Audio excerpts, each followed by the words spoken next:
Have your emotions ever hijacked you and your response isn't what you wished it had been? Well, if that's ever been true for you, you'll want to listen to today's episode.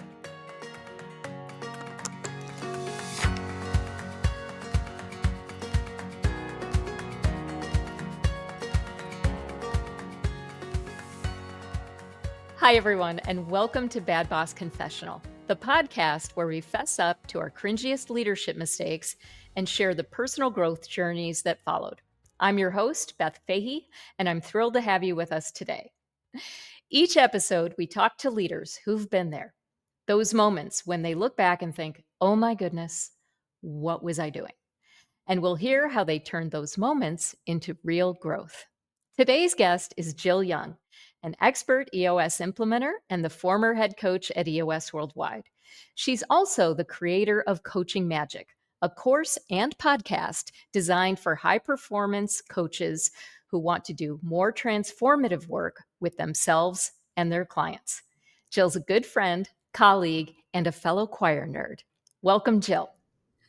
Absolutely. I love the choir nerd. Thank you for reminding me of that. Yeah. Thanks for having me. Yes, I'm delighted to have you here today. So, Jill, let's kick things off. Let's just go right to it. The moment that brought you here. Tell us the story. What happened? What did you do? And why does it still make you cringe when you think about it today?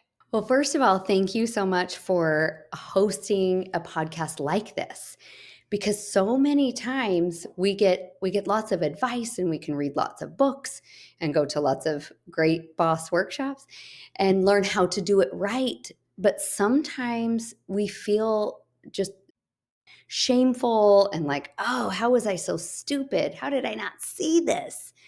And this is a great podcast to just let it all fly out. Yeah, Share it all. Share it all. So I have 3 prepared. There's so many. But I'm going to start with the first one when I was young, sure. because that's often where many of us start out, is when we are young. So I was 21 years old. I had just had my first baby. I was running the family childcare centers. This was our family business. Mhm. I was the boss. I was the director of one of the schools. We had 4 large childcare centers in Utah. And one day, one of our employees, our team members, came to me, and her name's Melissa. And she says, "Hey, Miss Jill," that was my name, "Miss Jill, can I have a raise?" And I was thoughtful and I asked her questions, and we worked it back and forth. And I thought, hey, that actually would really help me out. If you would do a few of these things, yeah, I can see that, let's do a raise, and you can do some of these things. I can delegate to you. It was before I even knew what delegate and elevate was. So I was actually really proud of myself. Like, that went really well, and I'm going to get some help. And about 10 minutes later, Allison comes running into my office and she says, "Hey, can I have a raise too? You just gave Melissa a raise. Can I have a raise?" And, and I'm like, "What? What's Mm, going on? mm, No, you can't have a raise." And she says, "Well, I thought it would be a good time to ask because you're in a good mood." ah, And so 2 things really here, because the story goes on to where I reacted, which is an important word. I reacted and said, "What do you mean today I'm in a good mood? I'm always in a good mood." mm, And I just really ripped her into her.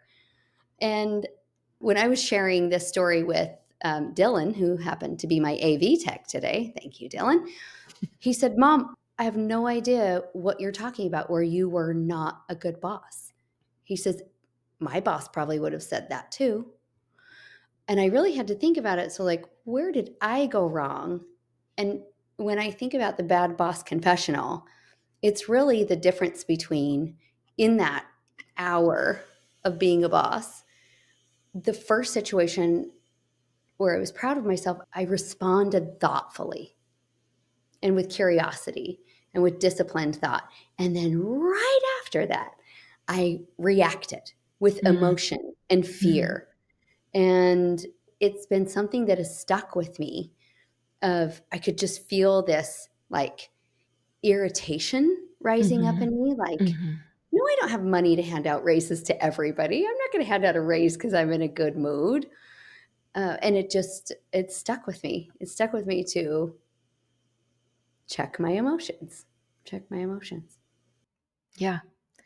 Yeah, I think we can all relate to that. I'm probably every one of us has one of those stories, right, where we completely lost it. And this reminds me of a similar story that I had. And just quickly, that escalation, I know exactly what you're talking about. That I had a moment, and I don't even know what it was about anymore.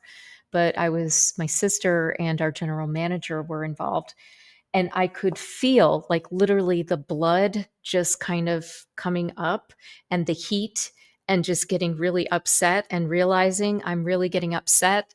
And it's like I was noticing myself in the moment and yet couldn't stop myself.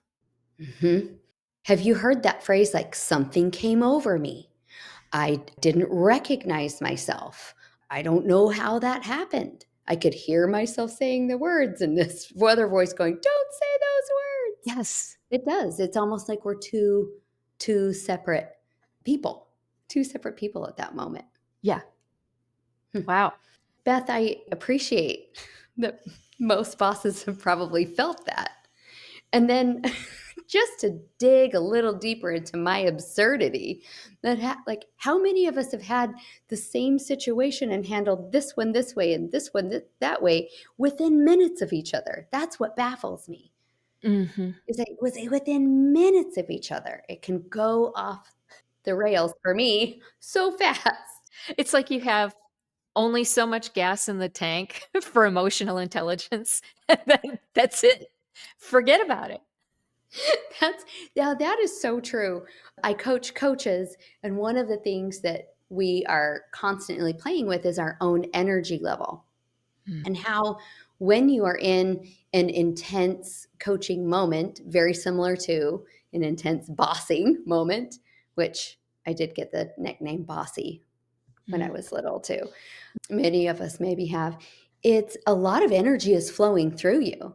And when you leave that situation, it's very important that we like take a breath, fill up our energy, take a walk, get some water, meditation if we need to. But thank you for highlighting that. Maybe at 21, that's all I had in the tank was just that much. And I couldn't handle another round right away.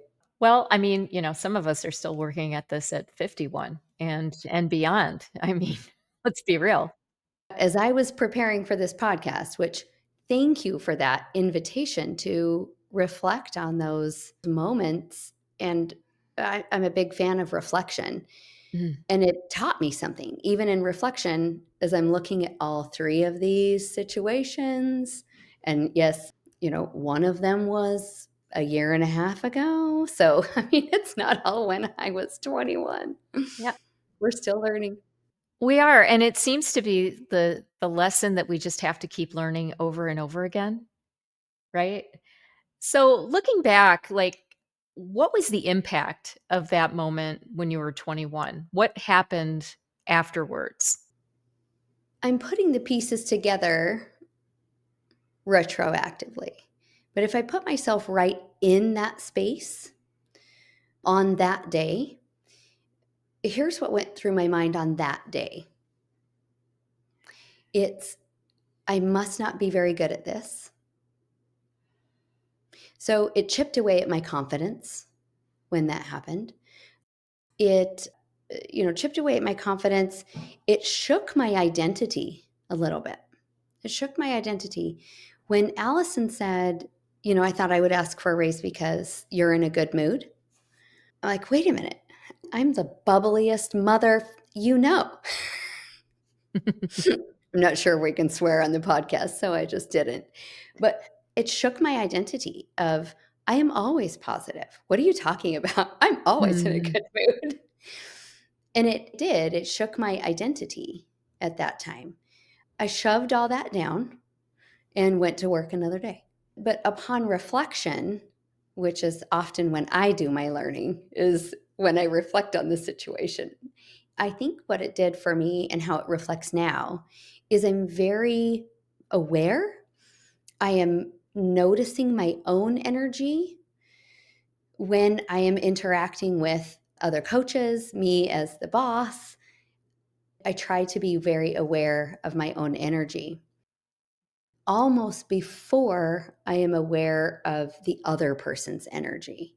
Mm. There's this beautiful phrase. It's an equation, actually. So I'm going to get nerdy on everybody. And lots of leaders have maybe heard it, but the first time I heard it, it was in Viktor Frankl's book, The Man's Search for Meaning. And really what he says is event plus your response equals your outcome. So if you have an event or a stimulus and you want this certain outcome, really the only thing we control is our response. We can't control the outcome. We really can't control the stimulus, can't control that an event has happened. In that day, I couldn't control that Allison thought, oh, this is a good time to ask for a raise. But I can control my response. It's thoughtful. So when there's that space in between the event or the stimulus, if I can create space, just a little space in there it's almost like a mental deep breath, then I get to choose my response instead of reacting, reacting, reacting. So it's thoughtful, like disciplined thought. That's what I think I've learned most from that situation. That's great. I have a personal coach, Shasheen, who will eventually be on this podcast. Shasheen, come on the podcast. Yeah. And one of the things that we talk about a lot is just stepping into that person that you want to be, maybe even before you're ready. Like, what's the best version of myself? And, who is it? Who is this person? Is she an elegant person? Is she measured in her words? Is she thoughtful? And so sometimes I think that there's power in fake it till you make it. It's just like I'm going to be the queen or whoever that person is with a generous heart by saying that I'm going to play this part, play this role. I think if you do it often enough, you find yourself living it before you know it and realizing, like, oh, I'm there. I've achieved it. Mhm. Even if it's moment by moment, Yes. it might not be, oh, I am this all the time. It's just when we touch those moments of mastery, when we're proud of, like, oh, I did. Whereas before, I could feel myself bubbling here and overflowing. Now I can feel it and notice it. And I notice it, and oh my gosh, look at this. It just, Hmm. it starts to just dissolve. When I was a teenager, which I still feel like I'm a teenager sometimes. So, but when I was a teenager, that was a big phrase that would go around, fake it till you make it. And there was a time of life I was like, I don't want to fake anything. What are you talking Hmm. about? I want to be totally authentic. And it's this pendulum of totally authentic or fake it till you make it. But it's this pendulum that we just keep swinging a little bit back and forth and back and forth, because authentic means author. Like you write who you want to be. So that kind of brought those two phrases together for me. And it also reminds me of bosses who we want to be our best. We're forward thinking. Hmm. Leaders look into the future. So if I want to be my best and this is what it looks like, it's a little bit in the future, there you go. Step into it. Right. Yeah, Yeah. I love Good. that. Well, now I'm so curious because you said you had 3 stories and I just can't leave it.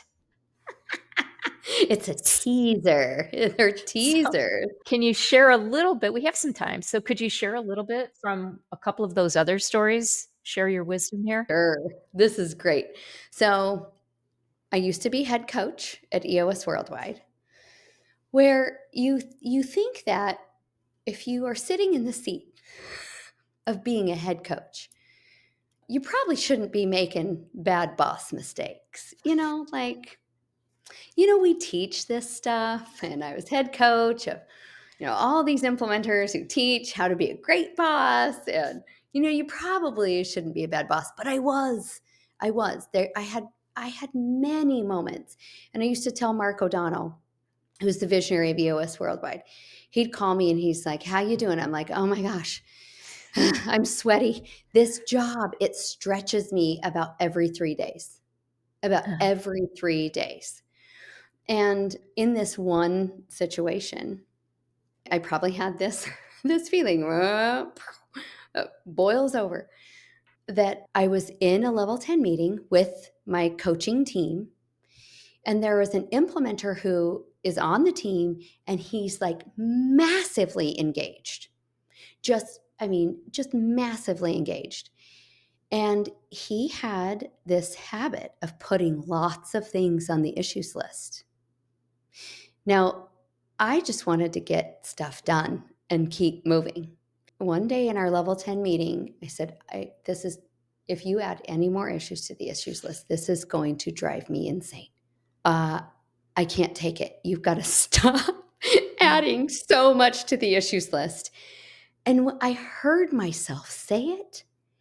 And he's so lovely that he called me after the meeting. And he's like, we need to have a chat. And he called me on it in the most lovely of ways. He was open with me emotionally. And I'm looking back at that situation, and our relationship really did grow because of that. So this is good. There's always some good outcomes too. But I'm co-author on the Issues book. It's coming out in April of 2026. And I'm like, how did I not see that?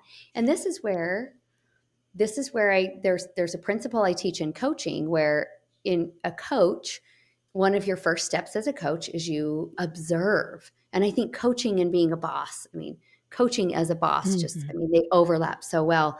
Yeah. But one of the first steps is to really master that power of observation, where you can observe and see and notice things. Now, the opposite of observe is ignore. So what I was doing in that moment is I wanted to ignore all these issues. I wanted to ignore that he was bringing it up.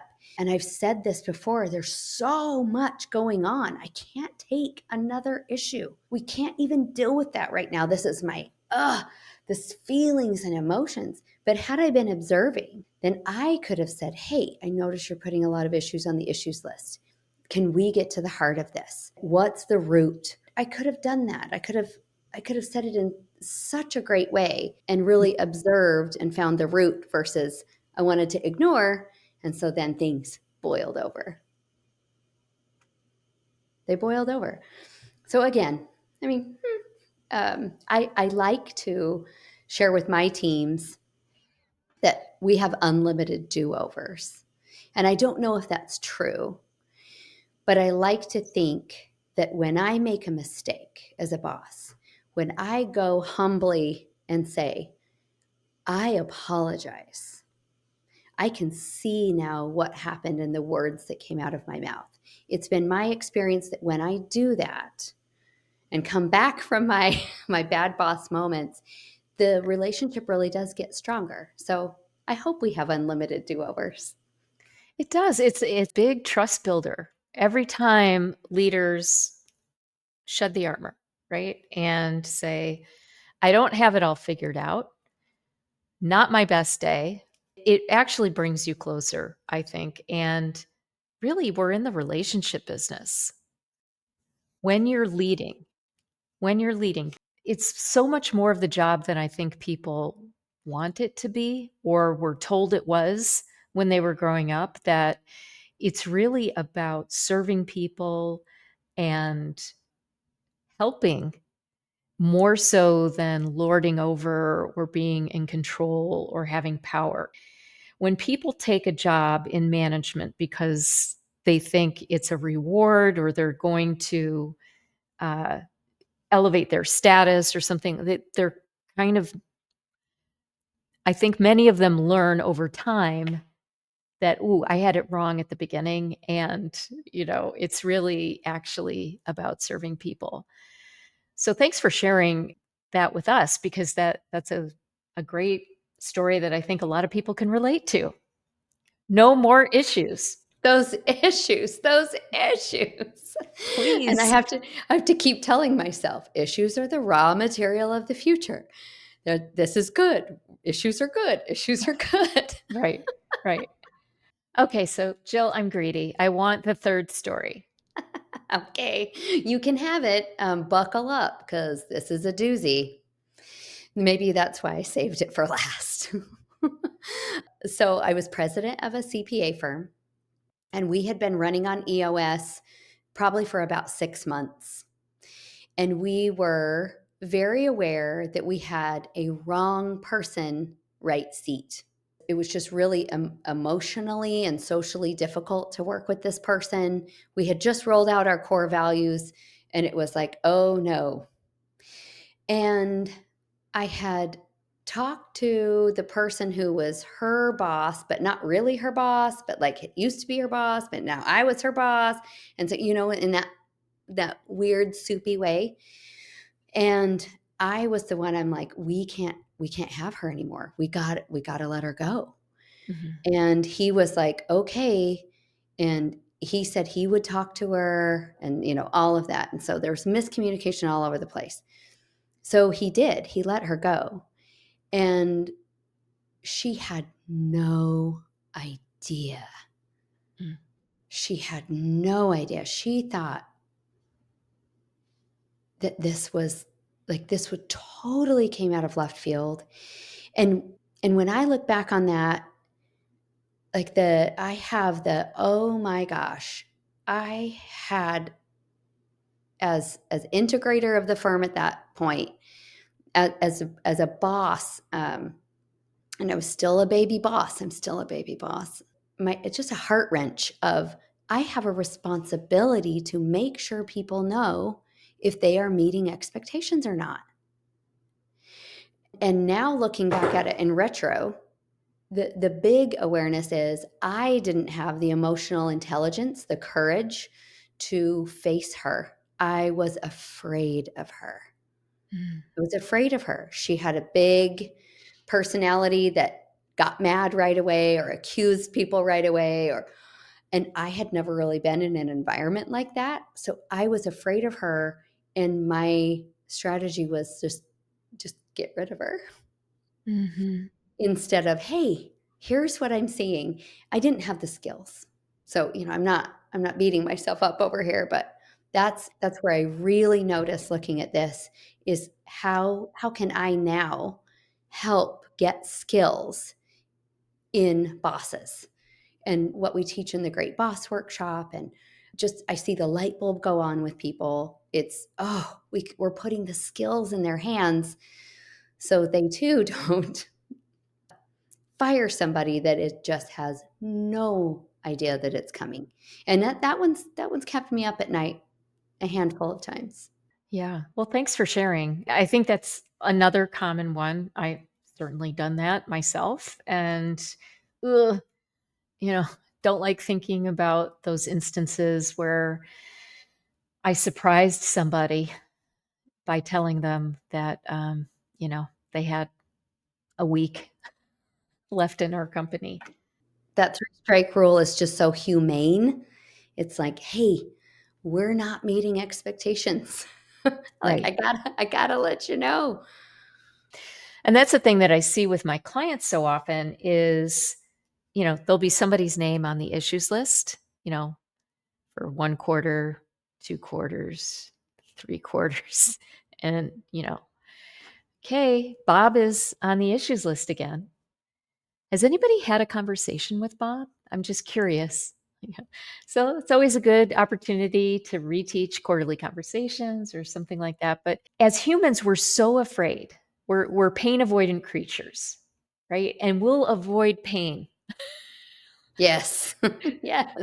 and do anything that we possibly can to not have that conversation. And the thing is if you reframe it as kindness and look at it that way instead, I mean, wouldn't you want to know? Like if you had spinach in your teeth, wouldn't you want people to tell you? I would. Right. Like right there. Right there, Jill. Yeah, I missed some of my lunch. Thank Exactly. you. There's something I've been playing with, Beth, that might be fun to share. And it's, in EOS, we use this phrase, enter the danger. Like we know it's bubbling up here. And in this case, I was just plain afraid. I was just plain afraid. I did not have the skills to protect myself or handle my own emotions with that. But you feel it bubbling up, and we say, oh, enter the danger. It feels dangerous because we're pain avoidant, but just enter it. And that had always made me even more here, like, I'm going to be dangerous now. So I flipped it. I've started flipping it in the last couple of years of enter the love. You use the word kindness, enter the love. I see this human who is a brilliant, perfect on the inside human, and I'm going to enter the love and reveal a blind spot, or enter the love and get curious with them. And it's just a little phrase that's helped me just flip that in my heart. Just flip it. I can do things in the name of love. There's still a part of me that is afraid of danger. Mm, I don't want to go into the danger, but I'll go into the love all day long. I love that. And we'll be right back after a word from our sponsors. Let's be honest, hiring the right people is hard. That's why I love Titus Talent Strategies. Their whole person hiring approach helps you find and keep A players who align with your values, and they back it with an industry leading guarantee. Best part? Titus Talent Strategies is included in the entrepreneurial toolkit for companies running on EOS. Check them out at titustalent.com/EOS. Do you love running on EOS? Try Strutty, the EOS platform people love. Native integrations and extra features help you manage people, projects, process, and engagement. Connected to your favorite EOS tools and all in one place. You love EOS. It's time to love the platform you're running it on. Try Strutty free at strutty.com. That's STRETY.com. Strutty, the EOS platform people love. Let's get back to my conversation with Jill. That leads me to the question that I ask all of my podcast guests that you don't know about, which is, if you were to get a tattoo anywhere on your body that reminded you of the thing that you want to always be working on and get better at, what would that be? And where would it be located? Ooh. Okay. Okay. Well, Beth, this is going to be an easy one because I've been thinking about getting a tattoo.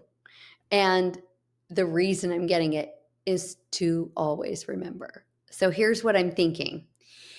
Right here, I'm Uh-huh. thinking right here, because it's the hand I write with on the whiteboard. It's the hand I'm a big writer, I journal.